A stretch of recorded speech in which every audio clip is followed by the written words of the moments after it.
వింటున్న ప్రతి ఒక్కరిని అడుగుతున్నాను, మీకు తెలుసా మీరు అపవాది లోకంలో జీవిస్తున్నారని?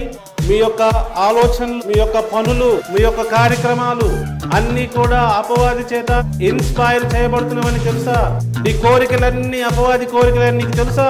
నువ్వు దేన్నైతే సమర్థించుకుంటున్నావో అది ఒక అబద్ధం అనే సంగతి నీకు తెలుసా? మీ తిండి కోరికలు, మీ వస్త్రధారణ కోరికలు, మీ శారీర కోరికలు, రకరకాలుగా ఫేమస్ అవ్వాలని పరువు ప్రతిష్ట కోసం ఉన్న కోరికలు, ఇవన్నీ ఎక్కడి నుంచి వచ్చినవి? ఓ మానవుడా, నీ కోరికలన్నీ నీవి కాదు, అపవాది కోరికలే నువ్వు నెరవేర్చుచున్నావు. నలుగురిలో నీ గొప్పతనం కావాలి. ఎందుకు కావాలి తెలియదు చాలా మందికి. మొదటి యోహాను పత్రిక 5వ అధ్యాయము 19వ వచనం, మనము దేవుని సంబంధులమనియు లోకమంతయు దుష్టిని అందున్నదనియు ఎరుగుదుము. లోకమంతా దుష్టిని అందు, అక్కడ ఒకటేసారి చూడండి, ఒకటేసి కింద రాశారు చూడండి, దుష్టిని అందు పడి ఉన్నది.